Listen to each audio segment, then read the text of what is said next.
Jeudi 7 mars 2024, des rumeurs autour de l'état de santé de Benoît Saint-Denis, les grands débuts de Michael Venom Page à l'UFC, c'est pour ce week-end, je le rappelle, et on parlera bien sûr de toutes les actualités majeures du jour. C'est le moment MMA, soyez tous les bienvenus.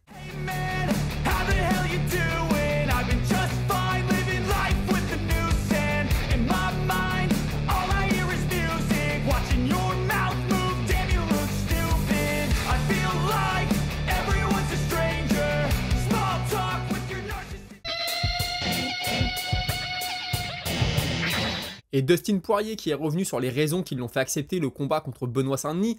Déjà, il faut savoir qu'à la base, il s'attendait à affronter un ancien champion ou un gros nom, une légende du sport, un combat pour la legacy comme on dit.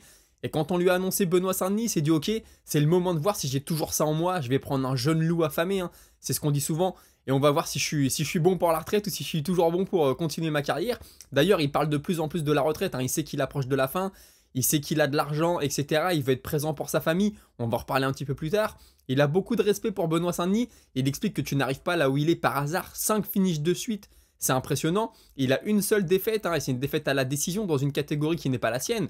On pourrait ajouter que son adversaire a été contrôlé positif aux produits dopants ensuite. Et puis le journaliste qui lui dit oui, t'as de l'argent, t'as tout ce qu'il faut. Est-ce que c'est pas un peu dur le matin de se lever et d'être motivé? Il dit écoute, moi j'aime toujours ça, j'aime toujours être discipliné, je suis toujours discipliné. Et puis quand je serai à la retraite, je serai toujours dans le milieu d'une façon ou d'une autre. Peut-être pour aider des gars sur la scène locale. On sait qu'il vient de Louisiane, il vit là-bas, il va faire ses camps d'entraînement en Floride. Mais il dit aussi qu'il aime beaucoup entraîner les gros noms. Il est souvent avec Johnny Eblen, combattant maintenant du PFL, qui a gagné il y a quelques semaines, je le rappelle. Mais il ne se voit pas déménager en Floride, il voudrait faire grossir le sport en Louisiane. Il dit voilà, si je veux entraîner des gros noms, il faut que je bouge en Floride. C'est pas trop mon souhait, mais le MMA commence à grossir en Louisiane. Et peut-être qu'un jour, j'aurai l'opportunité d'avoir des gros noms qui viennent s'entraîner chez moi dans une salle locale. Ce serait forcément énorme pour lui. Alors moi, personnellement, j'ai des petits doutes sur Dustin Poirier. Il peut toujours battre Benoît Saint-Denis, bien sûr, mais il commence de plus en plus à parler de la retraite. Il sait qu'il est proche de la fin. Il dit je sais pas quand sera le dernier combat, on verra. J'ai aussi envie de m'occuper de ma famille, je veux être présent pour eux. Tout ça, c'est des petits signaux parfois qui nous laissent entendre que le gars n'est peut-être plus à 100% dans sa carrière. Après, Dustin Poirier, c'est un grand professionnel. Je doute pas qu'il nous a fait un sacré camp d'entraînement, mais quand même, c'est des points à souligner et qui font plutôt pencher la balance du côté de notre Français.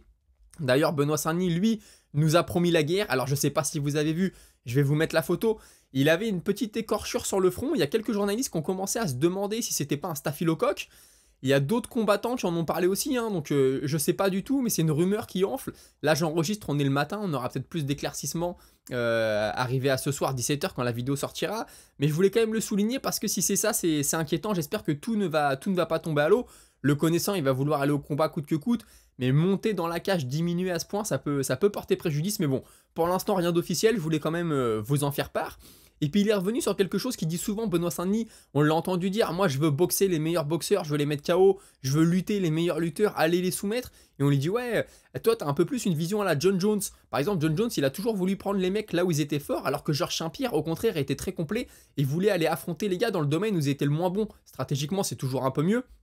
Et Benoît Saint-Denis dit oui, bon, moi je pense que tu vas jamais chercher les mecs là où ils sont meilleurs, la nature humaine elle est faite de telle sorte que tu vas toujours chercher la voie la plus facile. Mais moi ce que je veux dire c'est que tu dois être capable de faire au moins 2 rounds de striking avec les meilleurs et 2 rounds de lutte avec les meilleurs lutteurs, parce que tu sais pas, ton plan ça peut être d'aller au sol et finalement t'arrives pas à aller au sol, il faut rester debout contre le mec, ou vice versa, ton plan ça peut être de striker mais le mec arrive à t'amener au sol, il faut que tu saches te défendre. Il dit moi c'est plutôt ça que je veux voir là-dedans. On a aussi les grands débuts de Michael Venom Page ce week-end. Pour ceux qui ne savent pas, il a une carrière de dingue au Bellator, il est très connu, il a mis des KO de fou, il a un style très spectaculaire, je vous invite à aller voir ses highlights. Il a expliqué que quand son contrat s'est terminé avec le Bellator, c'était très agréable de recevoir des offres des différentes organisations, de voir un peu sa valeur et puis de se sentir courtisé aussi. Et quand il a signé avec l'UFC, il va affronter Kevin Holland ce week-end, mais il dit qu'il y a eu d'autres propositions. Mais que voilà, Kevin Holland a toujours été bien placé, c'est un combat qui l'intéresse. Stratégiquement, moi je pense que c'est bien. C'est bien pour lui de prendre Holland qui est aussi un striker, ça risque de rester debout. Même s'il pense qu'à un moment ou un autre, Holland va shooter pour le takedown et essayer de l'amener au sol. Mais on va dire que c'est pas le combat, c'est pas le plus gros piège que l'UFC pouvait lui tendre, même si tout peut arriver dans un combat, je le rappelle. Il a expliqué qu'il n'était pas là pour se construire, qu'il avait déjà une carrière derrière lui. Il veut arriver à la ceinture le plus vite possible. Et puis il le dit, j'ai mon ego aussi hein, qui vient me titiller et je veux montrer à tout le monde que je peux le faire, que je peux gagner à l'UFC, que je peux être champion à l'UFC. J'ai tellement entendu le contraire toute ma vie et ça c'est normal. Quand t'es pas à l'UFC que t'es champion, on te dit ouais t'es champion mais t'es pas champion à l'UFC. Forcément ça peut être lourd au bout d'un moment et là il a bien envie de prouver le contraire. Il explique que pour l'instant la Fight Week se passe normalement, il n'a pas l'impression d'être dans un environnement qu'il ne connaît pas. Quand tu es habitué pendant des années à combattre au Bellator, tu arrives à l'UFC, ça peut être un peu différent.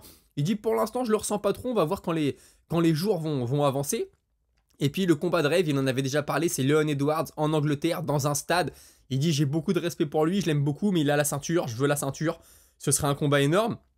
Et d'ailleurs, il estime que Leon Edwards devrait mieux se marketer.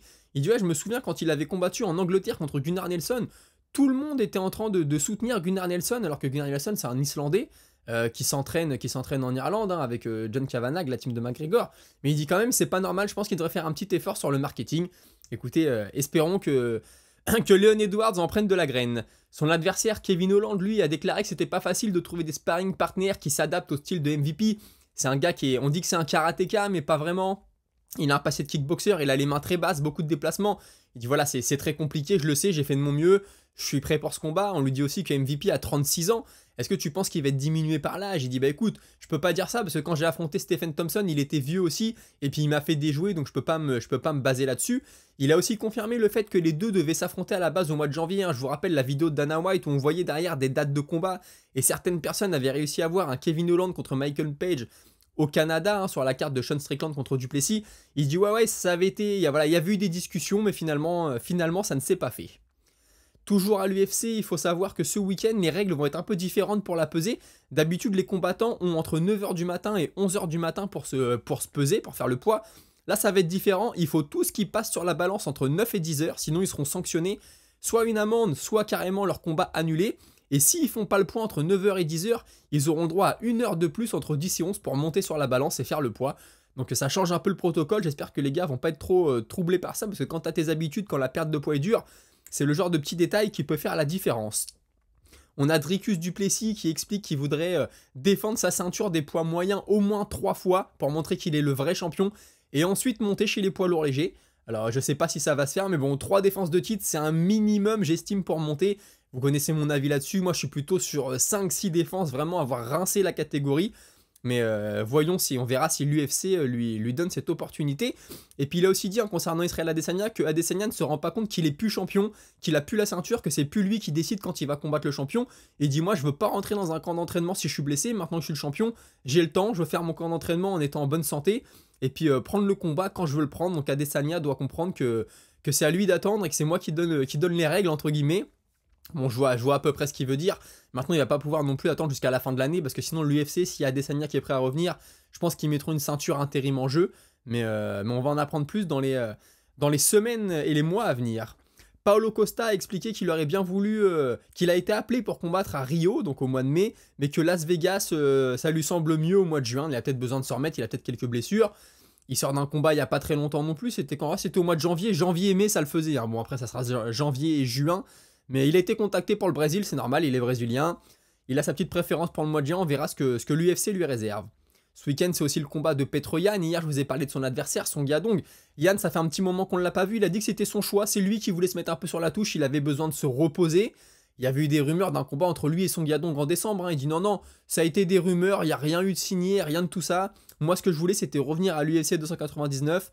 L'UFC me fait ce cadeau, donc je suis très ravi. Et puis on lui dit oui, Song Yadong a dit qu'il était le meilleur boxeur de la catégorie, qu'est-ce que t'en penses? Il dit bah je vois pas sur quoi il se base pour dire ça. Qui est-ce qu'il a battu qui était un très bon boxeur? Personne. Donc ce week-end je compte bien lui montrer que je suis un meilleur combattant que lui, et puis surtout montrer que j'ai toujours ma place dans le top de la catégorie. Hein. Et il dit Marlon Vera, il a sa chance au titre, il a de la chance, c'est un cadeau, il mérite pas. Et rappelez-vous comment Sean O'Malley a eu sa chance pour le titre, c'est en me battant dans dans un combat très serré, une décision partagée. Donc je suis pas convaincu que Sean O'Malley méritait sa chance aussi. Maintenant il dit à choisir mon prochain combat, je préférerais que ce soit contre Sean O'Malley parce que j'aime bien les rematchs et puis j'ai envie de laver cet affront entre guillemets. Écoutez, on a fait le tour de l'actualité pour aujourd'hui, j'espère que vous avez appris des choses. C'était une petite gazette rapide mais toujours efficace. Pensez à liker, à vous abonner et puis on passe tout de suite à la minute auditeur, pardon. Et la minute auditeur, hein, je la commence avec Lansene Walid qui me dit au moins on est sûr que McGregor ne cherche pas le titre, encore Bat Chandler. Mais Ned Diaz, franchement, je vois pas comment ça va te rapprocher du titre. Tout ce cirque pour récupérer 2-3 chèques en plus. Ouais, je suis assez d'accord avec toi, c'est ce que je te dis. McGregor le lundi, il dit qu'il va prendre Chandler, qu'il va prendre la ceinture, qu'il va arrêter double champion. Le mardi, il veut affronter Ned Diaz. En effet, Chandler, il y a une petite logique quand même pour se rapprocher des discussions intéressantes pour le titre. Mais Ned Diaz, il n'y a aucune logique, c'est du McGregor, c'est pas le McGregor que je préfère, si tu veux mon avis. Ensuite, il y a Seth Babfan qui me dit « Je ne suis pas sûr que des combattants comme Paul, donc Jack Paul, ou Doumbé soient bons pour le sport. Leur fanbase ne s'intéresse qu'à eux sans s'intéresser aux autres et sans développer leurs connaissances. Mais surtout, ils disparaissent aussitôt. Les seuls gagnants sont les promoteurs et les diffuseurs. Cela pénalise beaucoup les combattants légitimes et fait régresser le niveau général. » Alors comme je te disais, moi je ne mettrais pas Doumbé et Jake Paul dans la même catégorie. Doumbé, il parle beaucoup, il est très actif sur les réseaux, mais c'est un mec qui a une carrière de fou en kickboxing, hein, faut pas l'oublier, c'est pas n'importe qui. C'est un très grand du kickboxing. Il a fait la transition en MMA. Maintenant, il faut lui laisser un peu le temps de grandir aussi, mais je suis d'accord, il fait beaucoup de bruit autour de lui. Mais maintenant, concernant Jake Paul, il y a deux sons de cloche. Moi, j'entends les deux. J'entends les gars qui me disent « Ouais, t'imagines, il y a des boxeurs, ils ont sacrifié leur vie pour ça, ils n'arrivent pas à gagner d'argent, ils galèrent, et puis lui, il sort de nulle part, et puis il prend des millions. » Et puis il fait un peu de drama, voilà, il amène un peu, entre guillemets, la télé-réalité dans le monde de la boxe. Mais d'un autre côté, c'est aussi le business, les gens payent pour ce qu'ils ont envie de voir, malheureusement, même si t'es un boxeur qui bosse dur, qui fait tous les sacrifices qu'il faut, mais si les gens te connaissent pas, si les gens ne veulent pas te voir, si tu les intéresses pas, ça va être très compliqué. Et Jake Paul, lui, il arrive, il a déjà des gens qui le suivent, il amène tous ces gens-là à la boxe. Je sais pas, moi, s'il amène 1000 personnes à regarder un combat de boxe, il y en a peut-être, allez, une centaine, un petit 10% qui vont se dire « Ah, la boxe, moi j'aime bien, je vais continuer. » Donc moi, je pense qu'il amène quand même des fans. Maintenant, je suis d'accord que tout ce qu'il amène autour, je suis pas forcément fan. Mais bon, il faut faire avec, c'est la loi du marché, comme on dit. Il y a Dave Serein qui nous dit « Ngannou, il fait ce combat pour des causes contractuelles ou vraiment par envie ?» Donc je pense que tu fais allusion à son combat de MMA au PFL. Combien d'années sans combat, sans entraînement MMA? Je peine avec les passe-droits octroyés à certains au PFL. Quand on veut se prétendre l'ange des organisations MMA, niveau combattant, niveau faible, le PFL Afrique et j'en passe. Et oui, alors je vois ce que tu veux dire, mais moi je pense que le PFL, quand ils ont signé Ngannou, ils lui ont dit écoute, tu signes avec nous, ça veut dire que si tu combats en MMA, tu combattras forcément avec nous, mais nous on te laisse aller combattre en boxe anglaise. Et comme je te disais, moi j'ai pas les détails du deal, je sais pas s'il est obligé de combattre en MMA ou pas, mais je pense qu'il est obligé par contre s'il combat en MMA de combattre au PFL. Mais en fait le coup de pub pour le PFL a été tellement énorme que dans tous les cas, même s'il montait jamais dans la cage, on aura tous parlé du PFL. Là il y a 15 jours, on aura regardé le PFL Ferreira contre Bader pour savoir qui allait affronter Ngannou. Donc le coup de pub est énorme, et puis je pense que Ngannou il chasse ses rêves, alors il chasse forcément un petit peu l'argent aussi, mais bon il a tout gagné dans cette affaire franchement. Après si tu me demandes mon avis, oui j'aurais préféré le voir rester à l'UFC, prendre les contenders les uns après les autres, moi c'est ce que j'aurais voulu, il a fait un choix qui est différent, on peut pas lui en vouloir non plus. Il y a Elinko qui me dit « Que penses-tu de l'UFC pour Benoît Saint-Denis s'il gagne contre Poirier? L'accès pour un title shot sera dans les conversations, mais il y a 3 combattants qui vont peut-être avoir leur chance pour le titre comme Oliveira, Geji et Tsarukyan. Ça signifierait que BSD sera en attente un bon moment et ils vont le court-circuiter en lui mettant 1 ou 2 gars dans le top 5 et s'il perd, bah, la chance pour la ceinture lui passera sous le nez. » Ouais, t'as raison, mais de toute façon là je pense que battre Poirier il reste quand même sur une défaite, ça le mettrait au mieux, je pense, à un combat de la ceinture. Mais tout peut se passer, il y a beaucoup de monde dans la catégorie, c'est très dense, il a peut-être encore 1 ou 2 combats à faire, après il a peut-être un combat à faire, imagine il y a une blessure, boum, il peut avoir sa chance, tout peut aller très vite. Mais déjà, faut passer Poirier, comme tu le dis. Et puis, non, je pense pas qu'il aura un title shot direct. Hein. Il y a trop de monde, ça va bouchonner. Il y aura au moins une demi-finale, je pense. Et puis, tu me demandes aussi, et le projet mannequin d'entraînement de Uriah Faber, ça en est où?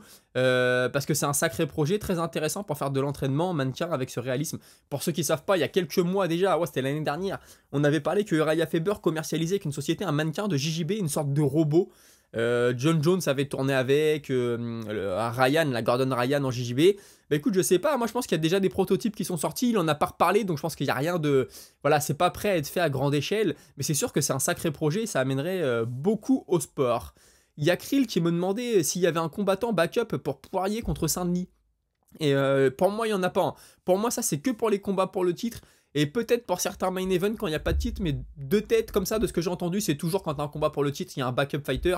Mais Poirier-Saint-Denis, à mon avis, s'il y en a un des deux qui est out, ce que je ne souhaite pas, soit il y aura un combattant de la carte, soit un short notice quelconque, ou soit le combat sera tout simplement annulé. Bah écoutez, on a fait le tour de l'actualité pour aujourd'hui, on a fait le tour de la minute auditeur. Merci d'avoir suivi, on se retrouve demain à 17 h, passez une bonne journée, salut!